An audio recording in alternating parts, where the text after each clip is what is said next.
ሻሎም ሐዋርያ ዘላለም ነኝ። ባለፉት 3 ቀናት ስለ ጌታችን ስለ ኢየሱስ ክርስቶስ የተስፋ መንገድ በዚህ በበዓሉ ምክንያት እያስተማርኩ ነበር። ስለ ተስፋ ስንማር ተስፋ የሚባለው ነገር በሕይወታችን ውስጥ የሚጭረውን ወይንም ተስፋ ምን ያህል ለአዲስ ሕይወት ለአዲስ ድል ለአሸናፊነት እንደሚጠቅመን እያየን ነበር የመጣ ነው። እስራኤሎች የተስፋውን መንገድ ካለማወቃቸው የተነሳ ተስፋ የሚያደርጉትን ነገር በተሳሳተ መልክ ይተረጉሙት ነበር። ከዚህ የተነሳ ጌታ ኢየሱስ ክርስቶስን መቀበል አልቻሉም። መጽሐፍ ቅዱሳችን ግን ስቅለት የሚለው ወይንም መሰቀሉን መሞቱን የተስፋው መንገድ እንደሆነ አድርጎ ይነግረናል።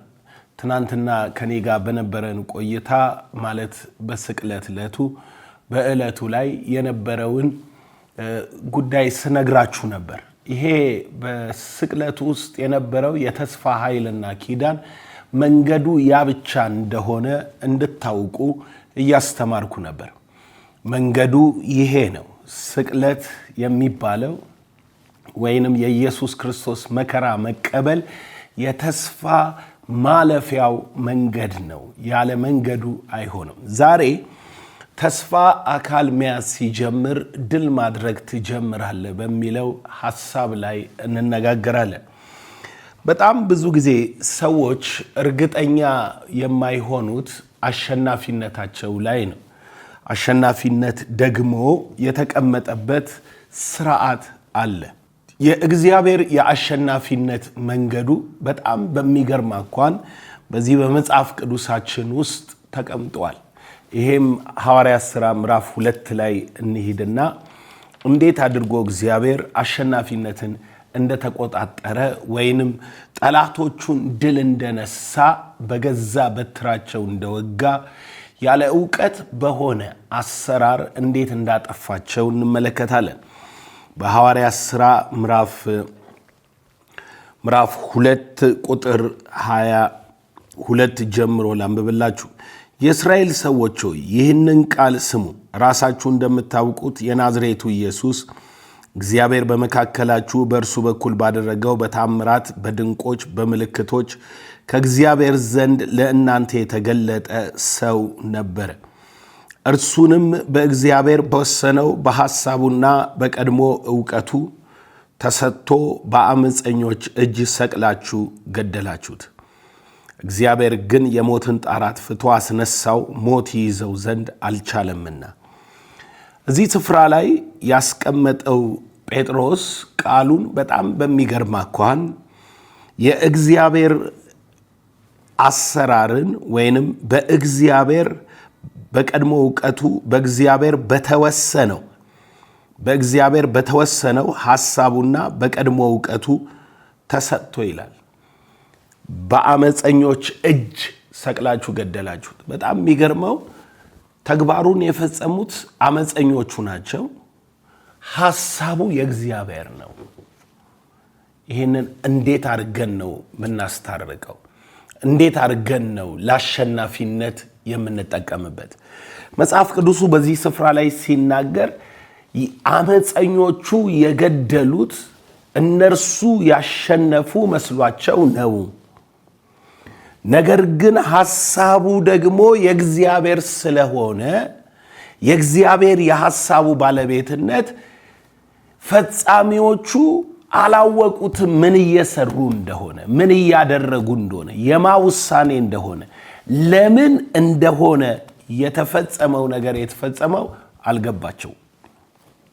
ይህንን እስኪ እንሄድና በአንደኛ ቆሮንቶስ ላይ ሐዋርያው ጳውሎስ እንዴት አድርጎ በምዕራፍ 2 ላይ እንደሚያስቀምጠው ተመልከቱ። ምዕራፍ 2 ቁጥር 8 ከዚች ዓለም ገዢዎች አንዱስ እንኳን ይህንን ጥበብ አላወቀውም፣ አውቀውስ ቢሆኑ የክብሩን ጌታ ባልሰቀሉት ነበር አለ። እንዴት አድርጎ ነው ያስቀመጠው? የዚህ ዓለም ገዢዎች ወይንም ኢየሱስ ክርስቶስን የሰቀሉ የዚህ ዓለም ገዢዎች ሰይጣን ይሁን አለቆች ስልጣናት ይሁኑ ወይንም ደግሞ ስትመለከቷቸው ነገስታት ይሁኑ ካህናቱ ይሁኑ ማንም ብቻ ኢየሱስን የሰቀለና በኢየሱስ ላይ የሚደረጉ እርምጃዎችን የወሰደው ያ ወገን ያላወቀው አንድ ምስጢር አለ። እያደረገ ያለው የእግዚአብሔርን ሐሳብ፣ የእግዚአብሔርን ፈቃድ፣ የእግዚአብሔርን ውሳኔ ነው የሚለው አላወቁትም። ይሄንን አለማወቃቸው ወደ ምን አመጣ? ወደ ተስፋው አሸናፊነት አመጣ። በጣም ብዙ ሰው የእግዚአብሔር ተስፋ ተፈጻሚ ነው ብሎ የሚያስበው ወይንም የእግዚአብሔር ተስፋ ተፈጸመ ብሎ የሚገምተውና የሚቆጥረው በምን እንደሆነ ታውቃላችሁ? በሴኩላር ሲስተም ውስጥ ባለው እግዚአብሔር መጥቶ ነገሮችን አንተ ወደምትፈልገው ነገር ሲያመጣ ይመስልሃል። አይደለም። የእግዚአብሔር አሸናፊነት ምስጢር ያለው ቃሉ አካል ሲይዝ ነው። ቃሉ ሲፈጸም ነው። በተለይ የእግዚአብሔርን ሐሳብ ከሁሉ በላይ አሸናፊ የሚያደርገው ቃሌ ከሚያልፍ ሰማይና ምድር ቢያልፍ ይቀላል ይላል ጌታ። ቃሌ ከሚያልፍ ኦኬ። በቃሉ መፈጸም ውስጥ አሸናፊ የሆነ እግዚአብሔር የሱ ቃል እየተፈጸመ ፈጻሚው ማን ነው? ወይንም ደግሞ መከራ ነው እየተቀበለ ያለው፣ እየተገረፈ ነው፣ እየተሰቀለ ነው፣ እየሞተ ነው ስላልክ አይደለም። መጽሐፍ የሚለው በገዛ በትራቸው የአለቆችን ራስ ወጋ፣ የኃጢአተኛውን ቤት ራስ ቀጠቀጠ። እንሂድና እንመልከተው ይሄንን ትንቢታዊ ድምፅ። መጽሐፉ በዚህ ስፍራ ላይ ሲናገር ዕንባቆም ምዕራፍ 3 ላይ ጌታ በመስቀል ላይ በተሰቀለባት ደቂቃ ቁጥር 13 ምዕራፍ 3 ከቁጥር 9 ጀምሬ ላንብላችሁ። በቃልህ እንደማልህ በጣም ጥሩ ነው። በቃልህ እንደማልህ መቅሰፍትህን አወጣህ፣ ቀስትህን ገተርህ፣ ምድርን ሰነጠቅህ፣ ፈሳሾችን አወጣህ። ተራሮች አንተን አይተው ተጨነቁ። የውሃ ሞገድ አልፏል፣ ቀላዩ ድምፁን ሰጥቷል፣ እጁን ወደ ላይ አንስቷል። ፍላጻዎች ከወጡበት ብርሃን የተነሳ ፀሐይና ጨረቃ በመኖሪያቸው ቆሙ። በምድር ላይ በመዓት ተራመድህ፣ አሕዛብን በቁጣ ሄድካቸው። ሕዝብህን ለመታደግ የቀባከውን ለማዳን ወጣህ። የኃጢአተኛውን ቤት ራስ ቀጠቀጥህ፣ መሠረቱን እስከ አንገቱ ድረስ ገለጥህ። የአለቆችን ራስ በገዛ በትራቸው ወጋህ። እኔን ይበትኑ ዘንድ እንደ አውሎ ንፋስ መጡ። ችግረኛውን በስውር ለመዋጥ ደስታቸው ነው ይላል። ይሄ መጽሐፍ ቅዱሳችን የሚነግረን እግዚአብሔር በመስቀል ላይ ልጁ በተሰቀለበት ጊዜ ሕዝቡን ለመታደግ የቀባውን ለማዳን ሲወጣ እንደ ጠላቱን ምን ማለት መሰላችሁ? ልክ ሊሰቅሉ ሲሉ ማስጣል፣ ሊገርፉ ሲሉ መከልከል፣ ሊወጉ ሲሉ አትውጉት ማለት እንደሱ አይደለም የተዋጋው። እግዚአብሔር የተዋጋው በቃሉ እንደማለ ነው የሚለው። በቃሉ እንደማለ የተስፋ አሸናፊነት ምስጢር የተስፋ ቃል አካል ሲይዝ ነው። አካል በሚይዝባቸው ደቂቃዎችና ክስተቶች ነው ተስፋ እያሸነፈ የሚሄደው። ተስፋ አሸናፊ የሚሆነው እንደ ቃሉ ነገሮች እየተለወጡ ሲሄዱ ነው። በአይን ፊት መልካም መስሎ የታየህን ነገር ወይንም ጥሩ ነው ብለህ የምታስበውን ነገር ስለሆነ አይደለም ተስፋ አሸነፈ፣ ዕውቀት አሸነፈ፣ እቅድ አሸነፈ ምንለው ማሸነፍ የቃል መፈጸም ነው። ኢሳይያስ መጽሐፍ ላይ ሄደን ማየት እንችላለን። ኢሳይያስ መጽሐፍ ምዕራፍ 55 ላይ ከቁጥር 9 ጀምሮ ሰማይ ከምድር ከፍ እንደሚል እንዲሁ መንገዴ ከመንገዳችሁ ሐሳቤ ከሐሳባችሁ ከፍ ያለ ነው። ዝናብ በረዶ ከሰማይ እንደሚወርድ ምድርን እንደሚያረካት ታበቅልና ታፈራ ዘንድ እንደሚያደርጋት ለሚዘራ ዘርን ለሚዘራ እንጀራን ሊበላ እንደሚሰጥ እንጂ ወደ ሰማይ እንደማይመለስ ከአፌ የሚወጣው ቃሌ እንዲሁ ይሆናል። የምሻውን ያደርጋል፣ የላኩትን ይፈጽማል እንጂ ወደ እኔ በከንቱ አይመለስም። ከአፌ የወጣው ቃሌ የምሻውን ያደርጋል፣ የላኩትን ይፈጽማል። እንዲህ ብዬ ልንገራችሁ። ኢየሱስ ክርስቶስ በሉቃስ ወንጌል ምዕራፍ 19:11 ላይ ወደ ኢየሩሳሌም እየቀረበ ስለነበረ ደቀ መዛሙርቱ ምን ብለው አሰቡ? የእግዚአብሔር መንግሥት ፈጥኖ ሊገለጥ ያለ መሰላቸው። ምን ማለት ነው? የእግዚአብሔር መንግሥት ድንገት ግልጥ ብሎ በነሱ አስተሳሰብ ሮም ያለውን ቄሳር እግዚአብሔር መልአክ ልኮም ይሁን በመንፈስ መጥቶት ኢየሱስ ኢየሩሳሌም ሆሳና እየተባለ እየተዘመረ ገብቶ በቃ ሊነግስ መሰላቸው።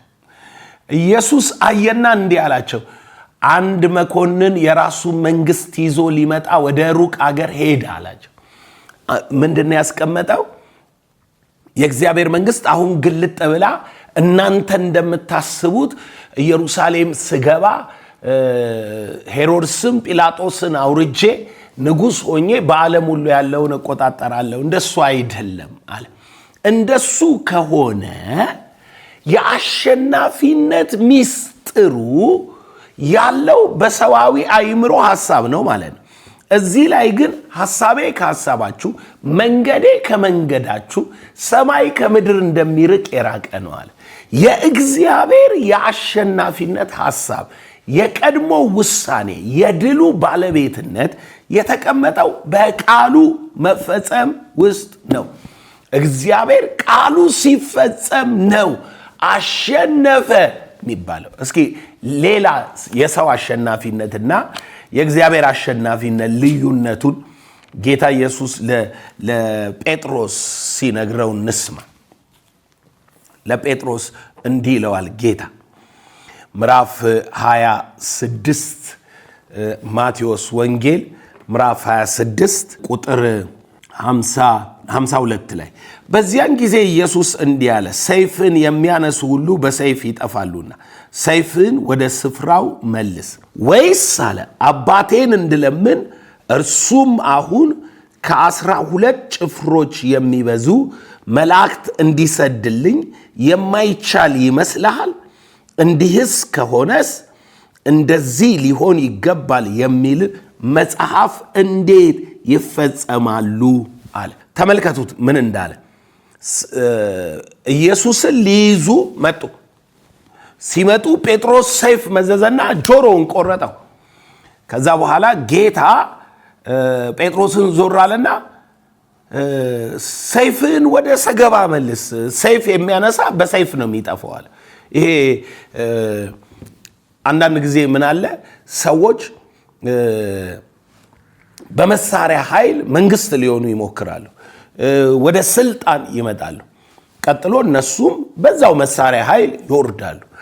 ምክንያቱም ነገራቸውን አካል ያስያዙት በአዲስ የህይወት ተስፋ ራዕይ ብርታት አይደለም። ነገራቸውን አካል ያስያዙት በኃይል በመሳሪያ በማስወገድ ነው። ስለዚህ አካል ያዘ መሳሪያቸው። ከዛ ደግሞ ከነሱም የሚቀጥለው ሰውዬ አካል የሚያስይዘው መሳሪያውን። ያም ብቻ አይደለም፣ እነርሱም ለአገር ምንም አዲስ ነገር ማምጣት አይችሉም። ለምን?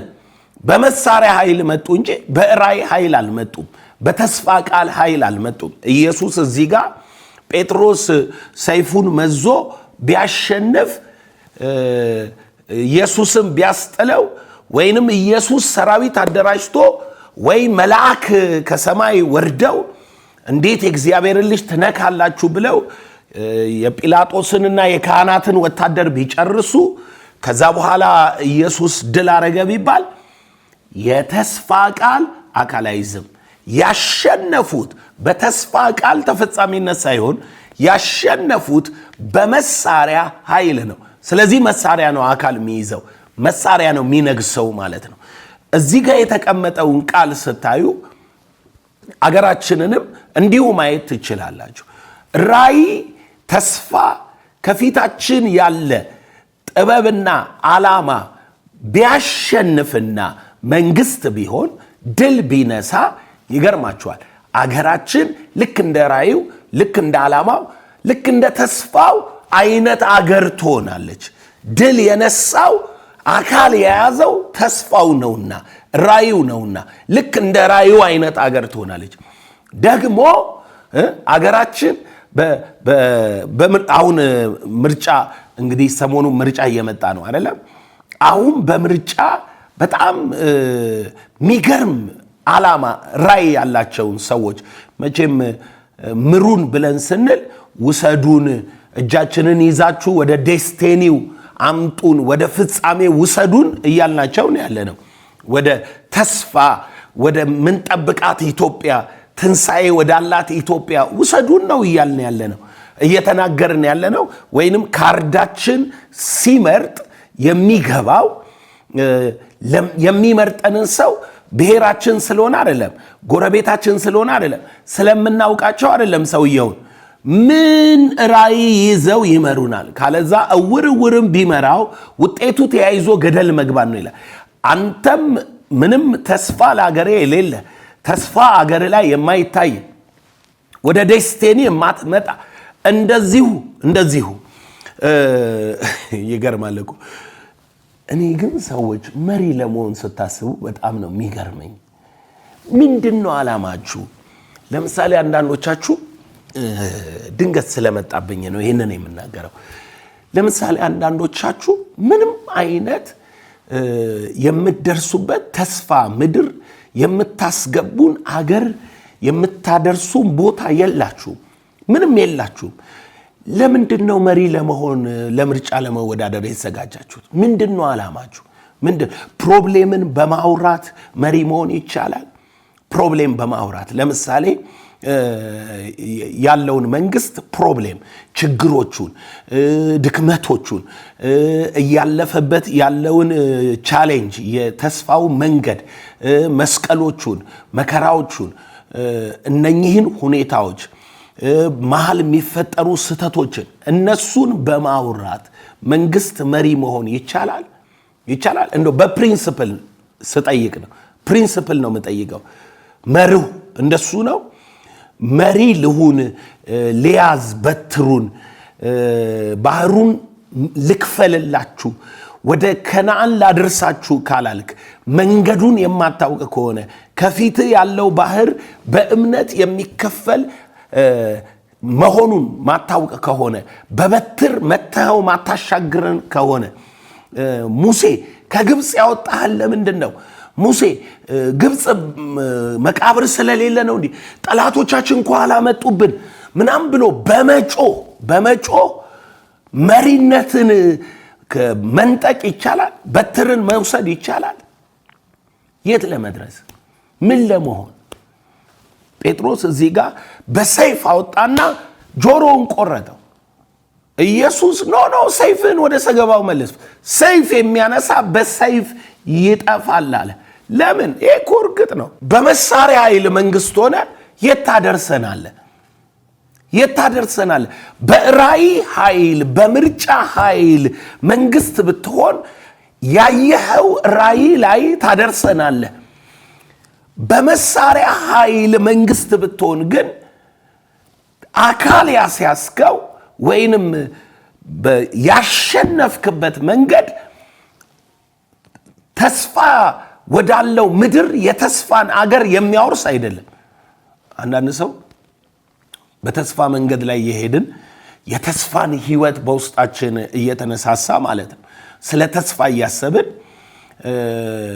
መንገድ ላይ ውሃው መራራ ነው በቃ መንግስት ይውረድልን ብሎ ያመጻል መንግስት ይውረድልን እንዴ ከመራራ ውሃው ምድረ በዳ ላይ ወደ መሞት ነው የምትመጣው ምክንያቱም መራራ ውሃህን የሚቀይረው አለት ሰንጥቆ ውሃ የሚያወጣ ከመጣ ብቻ ነው እንጂ መራራ ውሃን በመቃወም የመራራ ውሃን በመጥላት ወደ ተስፋይቱ ምድር አያስገባንም የማሸነፊያ መንገዱ ተስፋ አካል ሲይዝ ብቻ ነው መር አካል ሲይዝ ብቻ ነው ሰው አሸናፊ ነው የሚባለው ያሰበው እቅድ አካል ሲይዝ ነው ጦርነቱም እኮ ቃልህ እንዳይፈጸም ነው ቃልህ አካል እንዳይዝ ነው ለምሳሌ እኔ እመጣለሁ ዛሬ ማታ ብዬ አሁን ደውዬ ለባለቤቴ ነግራታለሁ ከዛ በኋላ እዚህ ቸርች ያገለገልኩኝ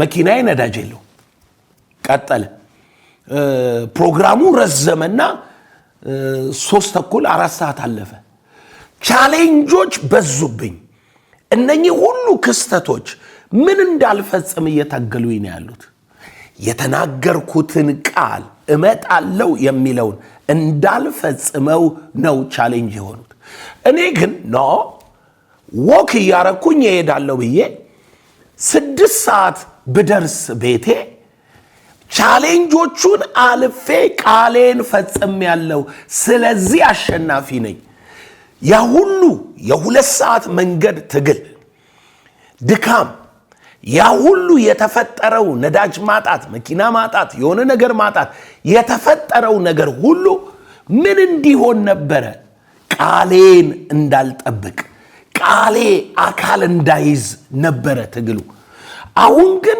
ቃሌ አካል ያዘ ማን ያሸነፈው 6 ሰዓት ላይ ደረስኩ 4 ሰዓት ላይ ደረስኩ ቃሌ አካል መያዙ ነው በመኪናም ሄድ ቃሌ አካል ያዘ ቻሌንጆች ገጥሞኝ መኪናዬ ቢበላሽ ቃሌ አካል ከያዘ ያ ሁሉ ቻሌንጅ ተሸንፏል ገባችሁ አሸናፊነት ያለው በቃል መፈጸም ውስጥ ነው ኢየሱስ ጴጥሮስን እኮ የሚለው እሱን ነው ምን እንዳለ ስሙ ሰይፍን የሚያነሱ በሰይፍ ይጠፋሉ ሰይፍን ወደ ሰገባው መልስ አለውና እንደው አንዳንዱ ማይቻል ይመስለዋል በሰይፍ ድል ማድረግ ይቻላል ጌታ ኢየሱስም እዚህ ጋር ለጴጥሮስ ነግሮታል ምን አለው ወይስ አባቴን እንድለምን እርሱም አሁን ከ12 ጭፍራ የሚበዙ መላእክት እንዲሰድልኝ የማይቻል ይመስልሃል ከ12 ጭፍራ በላይ መልአክ መጥቶ ማድረግ የማይችል ይመስልሃል ይሄንን መዋጋት ማሸነፍ በጦርነት የማይቻል ይመስላችኋል ነገሮችን ወደ ድል ማምጣት ይቻላል እኮ ግን ይቻላል ማለት የተስፋ ቃል ተፈጽሟል ማለት አይደል መሳሪያ ይዘው የመጡ ሰዎች ይቻላል ግን ወደ ተስፋ ምድር አታስገባንም ግን ወደ አሸናፊነት የተነገረውን የለውጥ ኑሮ አያመጣም መሳሪያው መሪ ነው የሚለውጠው ለምን ራእይ ተስፋ ዓላማ ላይ ስለማያደርስ ኢየሱስ ግን ጴጥሮስን አለው እንዲህ ከሆነስ አለው ሰማችሁ እንዲህ ከሆነስ እንደዚህ ሊሆን ይገባል የሚሉ መጽሐፍት እንዴት ይፈጸማሉ በጦርነት መሃል አንዱ መጥቶ በመሳሪያ ሲጥለው አንዱ በሰይፍ ሲጥለው አንዱ የሆነ ነገር ሲያረጋው ከሆነ ድል ተብሎ የሚጠራው ተነግሮ የነበሩ የመጽሐፍ ተስፋዎች እንዴት ይፈጸማሉ የእግዚአብሔር ቃል እንዴት አካል ይይዛል በመገረፉ ቁስል ተፈወሳችሁ የሁላችንም በደል ተሸከመ በእርሱ ቁስል እኛ ተፈወስን ፍርዳችንን አስወገደ፣ ኃጢአታችንን አስወገደ፣ ስለ ሕዝቤ ኃጢአት ተመቶ ከሕያዋን ምድር ተወገደ የሚለው እንዴት ይፈጸማል? ቃል እንዴት ይፈጸማል? በአጋጣሚ ሲፈጠር መልአክ መጥቶ አንገትህን አንተም ሰይፍ አውጥተህ በለው። ማሸነፍ ማለት እንዲህ ነው? ኖ፣ ማሸነፍ ቃልን አካል ማስያዝ ነው። ማሸነፍ የተስፋ ቃልን መፈጸም ነው። የተስፋ ቃል ካልተፈጸመ የቃሉ ባለቤት የሚሆኑ ሰዎች አሸናፊዎች አይሆኑም። የተስፋ ቃል ሲፈጸም ነው የቃሉ ባለቤቶች አሸናፊዎች የሚሆኑት። ስለዚህ ልምከራችሁ፣ የጌታ ኢየሱስ ክርስቶስ የአሸናፊነት ምስጢር እያንዳንዷን ቃል አካል ማስያዙ ነው። ቃሉ አካል ሲይዝ ያን ጊዜ ኢየሱስ ክርስቶስ እንደ እግዚአብሔር ሐሳብ ውሳኔ በቀድሞ ዕውቀቱ እንደተዘጋጀው ልክ እንደዛቸው እጁ ሲወጋ አንተ እጁ ላይ ተቀረስክ፣ ጀርባው ሲገረፍ አንተ ተፈወስክ፣ ደሙ ሲፈስ አንተ ኃጢአት ይቅር ተባለ። እንደ ቃሉ ማለት ነው። ሰይጣን አሁን እኔን መጥቶ ሊከሰኝ አይችልም። የተጻፈው ሆኖ ተፈጽሟል። ስለዚህ ቃል አካል ይዟልና ሰይጣን ተሸንፏል። አሸናፊነት ያለው የተስፋን ቃል አካል በማስያዝ ብቻ ነው። ሻሎም።